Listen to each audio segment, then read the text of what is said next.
Что, ребят, всем привет! Большое спасибо, что подписываетесь, смотрите ролики.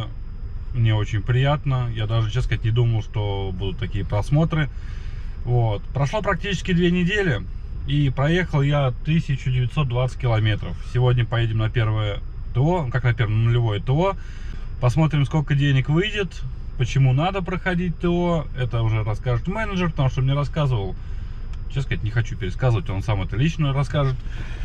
По нюансам, которые я выявил, это первое, скрипы появились. Давайте послушаем. Сейчас он не скрипит. Ну, небольшие поскрипывания. Есть. И где подлокотник?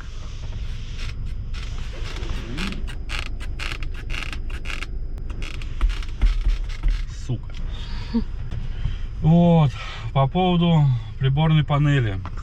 Вот эти вот 3 бабки, которые вот здесь вот сидят не пристегнутые, они то появляются, то пропадают. Почему, хрен его знает. Еще мне не понравилось по поводу печки. Такая ситуация, смотрите. Сейчас покажу, к примеру. Вот, допустим, я прибавляю на всю. Все, на всю работает.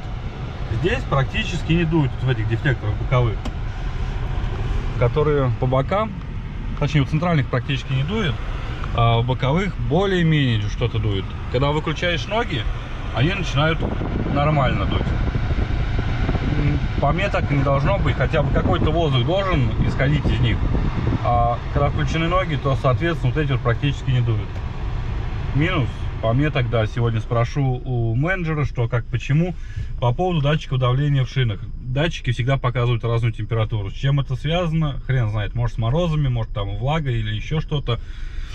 Мне говорили накачать колеса 2,2 очка в каждом колесе, а показывает правую сторону, ой, левую сторону 1,8, правую 1,9. Тоже надо будет узнать причину, пускай исправляют, так как новый автомобиль, это должно работать. Если оно есть, оно должно работать. Сейчас поедем, прокатимся маленько по делам, поболтаем. Еще мне непонятно, как здесь работает стабилизация. Такое ощущение, как будто она живет своей жизнью. Вот сейчас пример приведу. Поехал я в центр, ну, по центру города катался. И, можно сказать, круговое движение было. Ночью все снегом запорошило. И решил чуть-чуть руля посильнее крутануть. И, получается, жопа начала обгонять морду. Ну, как так? Где система стабилизации? Почему она не сработала? И самое интересное, когда уже машина вот так вот начала разворачивать, в самый последний момент она схватила. Скорость была небольшая, километров, наверное, 30-35. Вот, на большой скорости не стала рисковать, потому что это довольно-таки печальные последствия может вылиться. Почему? И, ну, не только, допустим, в центре это замечал. Первый раз я это заметил, когда приехал на работу. То же самое, когда парковался, порезче рулем крутанул, и все, и машину сразу же понесло. Когда была Веста, она у меня вся хрипела, скрипела, но она работала, стабилизация. Здесь такого нету. Тоже надо будет выяснить это. Я один раз чуть не разложил ее. Получается, еду, мне надо было повернуть налево во двор, ехал по центральной дороге, также снижаю скорость, небольшой ледок, нажимаю на тормоз, АБС срабатывает. Думаю, сейчас отпущу и поверну. Как раз машина пойдет. Ну, как вам это объяснить-то? Своими словами. Вот, допустим, вы разгоняетесь, когда тормозите по льду или где-то, потом отпускаете, и машина все равно поворачивает. Какую-то траекторию все равно она берет свой поворот. А тут меня просто ни с того ни с сего начало жопу выкидывать вперед. И, соответственно, я просто посередине дороги развалился, я даже не знаю, как это сказать, разъехался. Мужик на ней ехал по встречке, я думал, он там обосрется. Сзади был человек в машине, все, человека я высадил. И чувствую, запахло чем-то. Я думал сначала от меня, так, принюхался, нет, это от человека. Почему такое поведение у машины, непонятно. Еще заметил, вот когда 1300 проехал, машина совсем себя начала по-другому вести в плане динамики, разгона. Ну, как сказать вам, намного лучше, чем было до этого. Мне говорят, то, что машина обкатывается, все протирается. Вот, если честно, это уже 5-й новый автомобиль. Ни на одной машине такого прироста мощности не было. В основном там плюс-минус все было одинаковое. Еще раз, были Весты, Рио, Солярисы. А здесь прям ощутимый такой прирост пошел. С чем связан? Может быть, да, обкатывается. Но еще раз повторюсь, на других машинах у меня такого не было. По поводу езды, меня все устраивает. Дорогу держит, не могу сказать как, потому что это надо летом проверять. Зимой это больше риск, так скажем, убить машину. Летом будет, посмотрим, покатаемся быстро, увидим. А так, да, вполне все. Она комфортная, особенно по трассе одно удовольствие ездить. Она плывет. Но подвеска быстро уходит на отбой. Допустим, когда по неровной дороге едешь, если посильнее разогнаться, сразу слышно, как отбивают амортизаторы. Тоже такое неприятное ощущение. Но ибо нехрен носиться там, где не надо. Что вам еще рассказать? Что? Да все вроде пока работает.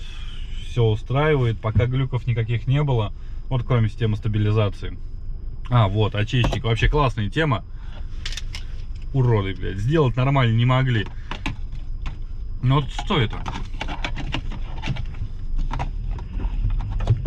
Ой. По поводу джойстика.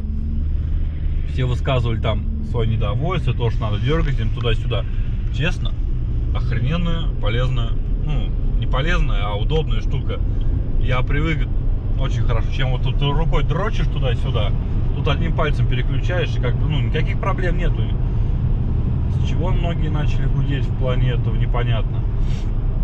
В комментариях еще читаю то, что там рыжики, когда будешь через год удалять. Зачем мне удалять? У меня есть гарантия. Я для этого и покупал новую машину, чтобы, если что, приезжать. Да, я не спорю, могут и послать нахер, но как я в данный момент вижу ситуацию, то, что китайские производители как-то стараются. С утра, пока машину прогревал, сидел в ВКонтакте в одной группе, и все писали по поводу грязи на задних арках, на дверях, на арках. То, что накупили китайские машины, надо было сначала форум прочитать и так далее. А нахера вы тогда их покупали? Вы сначала купили, потом начали везде все изучать, что и почему? Или, ну, я в принципе в этом не вижу большой проблемы. Это или изменит дилер. Если он не захочет ничего решать, то, соответственно, можно что-нибудь придумать, когда будет лето, сухо. Я не вижу в этом критической проблемы. Чуть не забыл сказать по поводу вариатора. Смотрите, такая ситуация. Вот, допустим, едете вы 40, вам надо ускориться там, до 60, до 70, вы ускоряетесь, и потом ровно держите ногу на педали газа. Получается как? Вот он держит 2,5-3 оборотов. Он не скидывает на следующую передачу, пока не отпустите педаль газа. Это как на роботах, на некоторых такая ситуация. И по поводу еще затупков. Останавливайтесь перед светофором. Ну, не до конца, просто там километров до 20 останавливаетесь. Точнее, притормаживаете. И когда светофор загорается зеленый, вы хотите тронуться, и он не понимает, что ему делать. Или ускоряться, или чего, проходит там двухсекундная пауза, и он начинает только ехать. Такое было не особо часто это происходит, но бывает.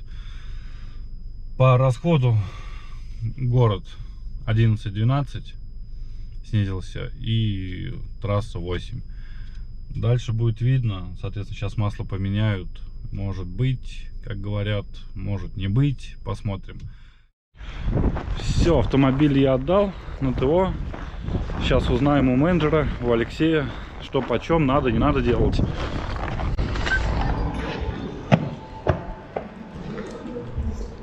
Привет. Привет, Алексей. Расскажи, пожалуйста, по поводу нулевого ТО. Нужно делать, не нужно делать? Нулевое ТО всегда нужно делать. В плане того, что оно входит в регламент обслуживания.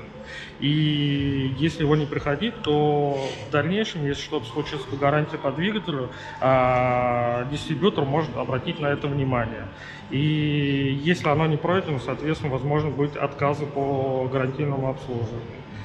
Это раз. Ну, во-вторых, оно стоит не так дорого, чтобы его не проходить. И в большинстве случаев мы лояльно относимся к нашим покупателям и нулевое ТО делаем в подарок. То, что на 2000 километров уделить время, там, час-полтора на сервису, пройти его и оставить свой автомобиль на гарантии, это нормальная практика. А во время того, что масло что-то меняется или просто Ну, проверяется автомобиль? идет полностью комплексная проверка, это подвески, развал схождения, как в твоем случае мы уже тебе заранее это все сделали. Самое главное, это идет замена масла, масляного фильтра, потому что завод-изготовитель присылает автомобили, грубо говоря, с обкаточным маслом. Потому что на данный момент вам сделают промывочное масло, сначала зальют, потом уже основное, на котором вы будете ездить постоянно. Масло мы используем Cherry Oil, рекомендовано заводом-изготовителем. А по цене примерно сколько будет? Ну, по цене в среднем где-то выходит в районе 5000 рублей у нас в городе Владимир. Ну, это уже с заменой, с маслом, со Да, всеми да, с расходниками. работами, да, уже все полностью. Потому что в районе 5000 Недорого. рублей. Ну, я и говорю, то, что лучше сделать там 5000 рублей отдать за ТО и автомобиль оставить на гарантии. Просто многие салоны, допустим, ну, говорят, что не нужно приезжать, не обязательно, и, в принципе... Ну, многие салоны такого не может. Официальный дилер всегда вам скажет, нужно приезжать на нулевое ТО. Потому что, опять же, эти все прохождения ТО у тебя идет отметка в твоей сервисной книжке. А в твоем случае в электронной сервисной книжке. Все понятно. Так что приезжайте, не бойтесь, обслужите свой автомобиль аккуратно, соответственно, и в этом случае ваш автомобиль всегда будет, грубо говоря, в руках наших мастеров, и они будут делать добротное, качественное обслуживание.